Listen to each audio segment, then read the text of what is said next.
They didn't just hate him. They wanted him gone forever. 3 brothers. Same father. Same blood. But hearts poisoned by jealousy. They smiled in his face. Called him brother. And then, on a quiet evening in the highlands of Ethiopia, they pushed him into a deep dark pit in the earth. And walked away. No food. No water. No way out. They thought it was finished. They thought he was gone forever. But what they didn't know was that the boy they left to die in that dark pit would become the only person who could save their dying mother. This is his story. Before this story goes any further, if you are new here, please subscribe right now, because stories like this one don't just entertain you, they will change the way you see life. Now, let the story begin. In a small village nestled deep in the Simeon Mountains of Ethiopia, there lived a man that everyone respected. His name was Abel. He was a wealthy farmer and landowner. His fields stretched wide across the green highlands. His cattle were many. His name carried weight across the entire village. But behind his success was a complicated home. Because Abel had 2 wives. His first wife was a gentle and quiet woman named Mara. She had only 1 son, a boy named Daniel. Daniel was different from the moment he was born. He was sharp. He was kind. He worked without being told. He respected every elder he met. He loved God deeply. And everyone in the village noticed it. The second wife was a proud woman named Zola. She had 3 sons. Cato, the oldest, loud, controlling and always angry. Nuru, the middle one, quiet but easily led by others. Zain, the youngest, emotional and deeply insecure. From the time the boys were small, the difference between them was clear. While Daniel worked hard and studied every chance he got, Zola's sons played and wasted time. While Daniel helped his father in the fields without complaining, they found excuses. While Daniel grew stronger every single day, they fell further behind. And slowly, without even realizing it, their quiet admiration for Daniel turned into something dangerous. One dry season morning, news spread across the village like wildfire. The emperor's messengers had arrived. Emperor Tuwadros II was looking for the most gifted young man in each region, to be trained at the royal court in Gondar. It was the greatest opportunity any young man in the village could ever receive. 1 boy, 1 chance, a future beyond the mountains. Everyone prepared. Everyone talked about it. But, in their hearts, everyone already knew who would win. It would be Daniel. He woke before sunrise every morning. He studied by firelight every night. He never complained. He never stopped. And when the emperor's messengers finally made their decision, they called 1 name: Daniel. The village celebrated him. Elders blessed him. Children gathered around him. Even his father Abel had tears in his eyes. But inside one corner of the compound, there was no celebration. Cato stood with his fists clenched tight. Nuru looked away.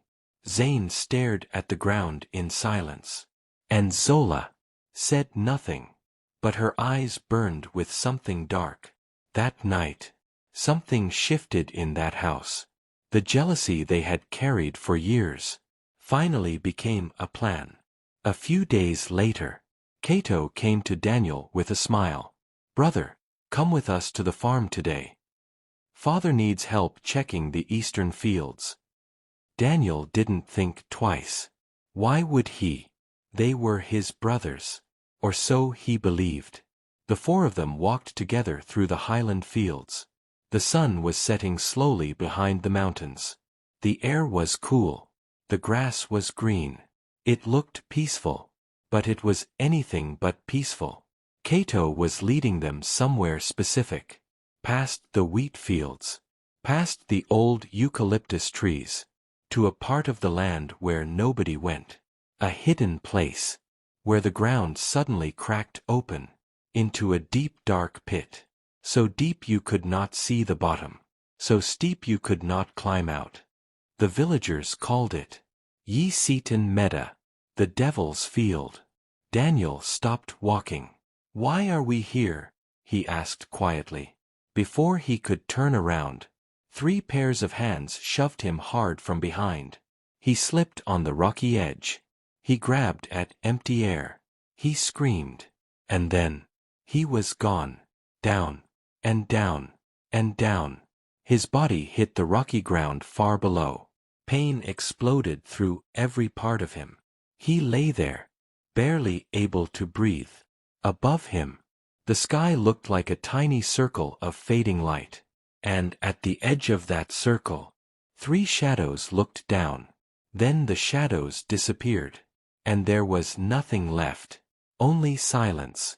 Only darkness. The brothers returned to the farm. Their father Abel looked up from his work. "Where is Daniel?" Cato answered without even blinking. "He went ahead of us. We thought he was already home." Abel frowned, but said nothing. That night, Daniel did not come home. The next day, still nothing. By the 3rd day, the whole village was gripped with fear. Everyone searched. Farmers, neighbors, church members, elders. They searched the forests, the rivers, the roads leading to the next village. Some even suggested checking Seeping Meadow, but the elders shook their heads. "Nobody goes there. It is not possible." So nobody looked.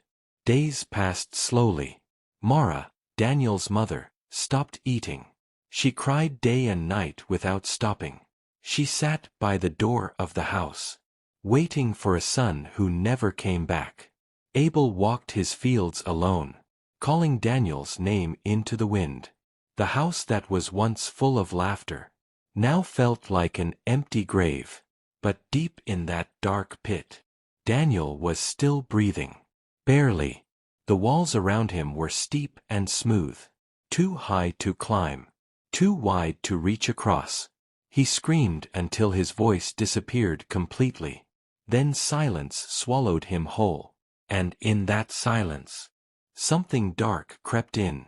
Anger, raw and burning. He thought about Cato's smile right before the push. He thought about how they just walked away. He thought about his mother sitting at home, not knowing where he was. And for a moment, he wanted to curse them. He wanted to hate them with everything inside him.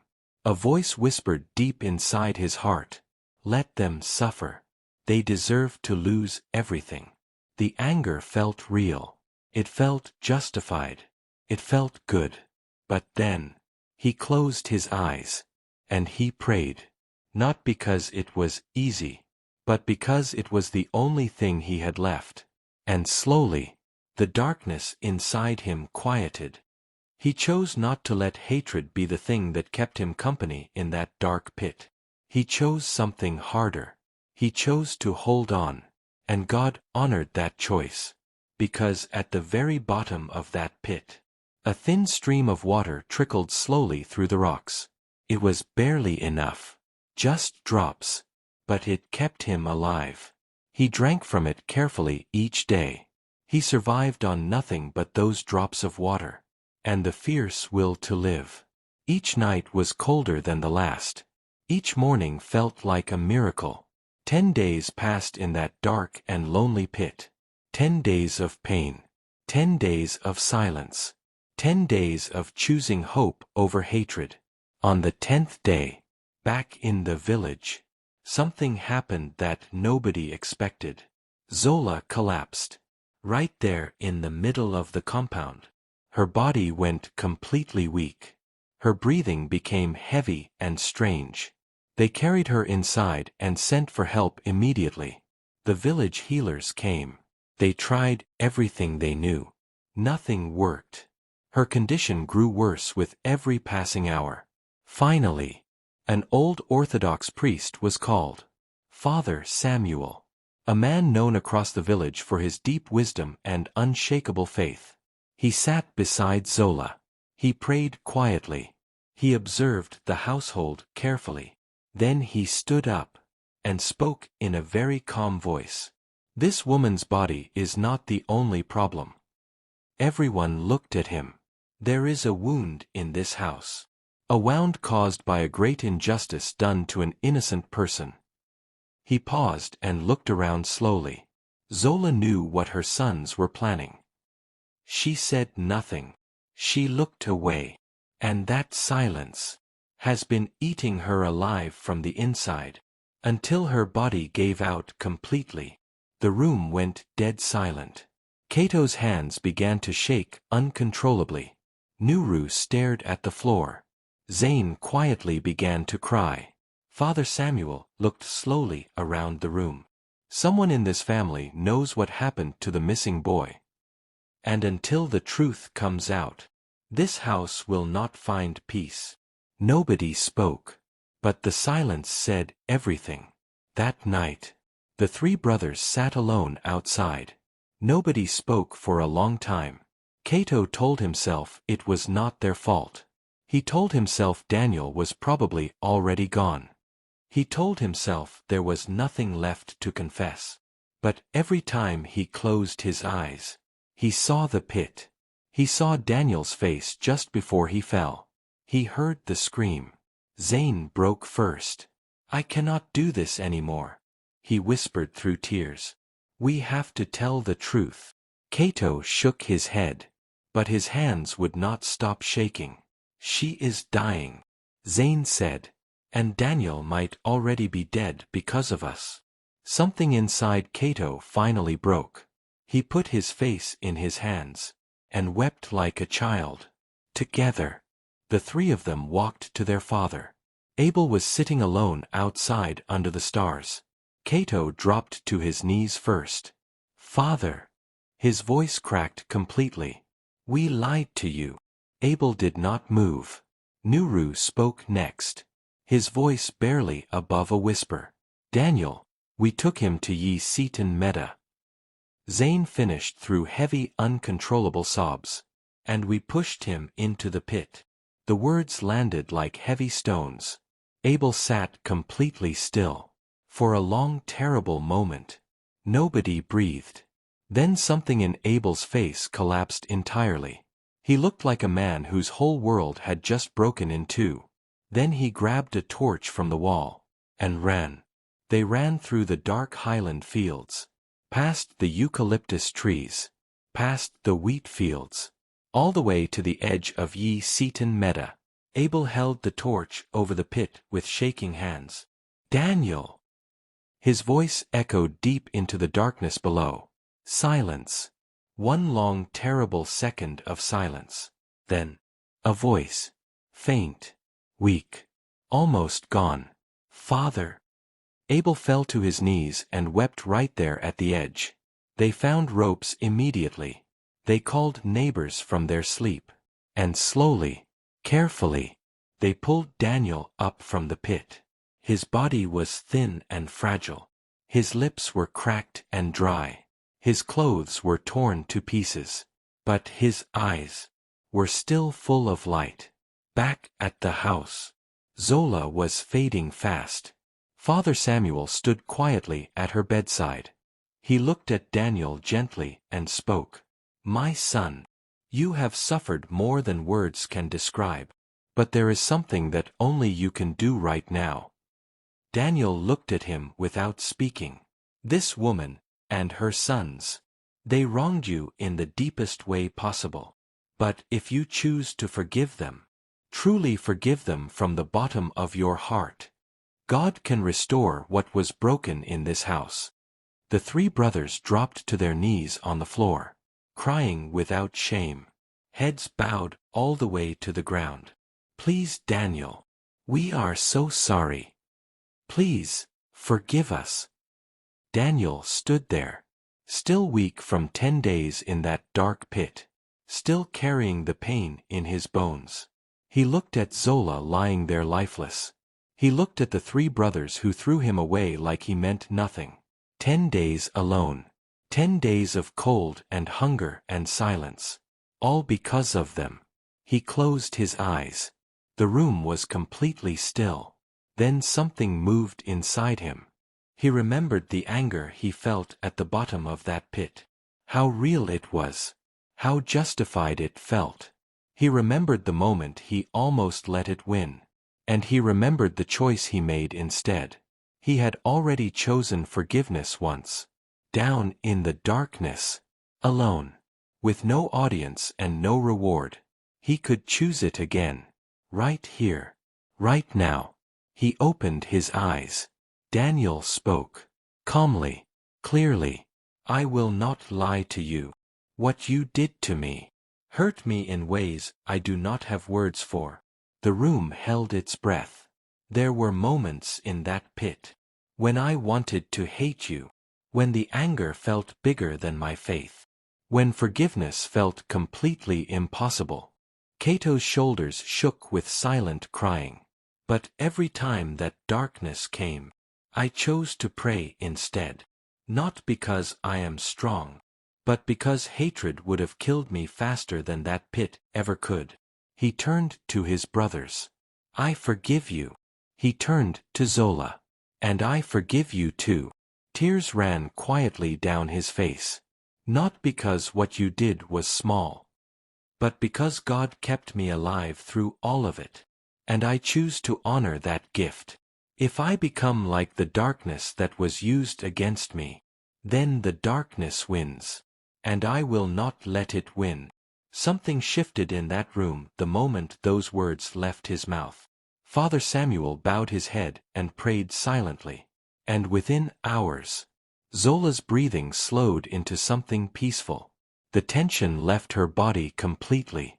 By the next morning, she was awake, weak, but alive. The healers had no explanation. Father Samuel simply smiled and said softly, God always honors a forgiving heart. The brothers changed. But not overnight. Cato carried his guilt like a heavy stone on his back for a long time. Some nights he could not sleep.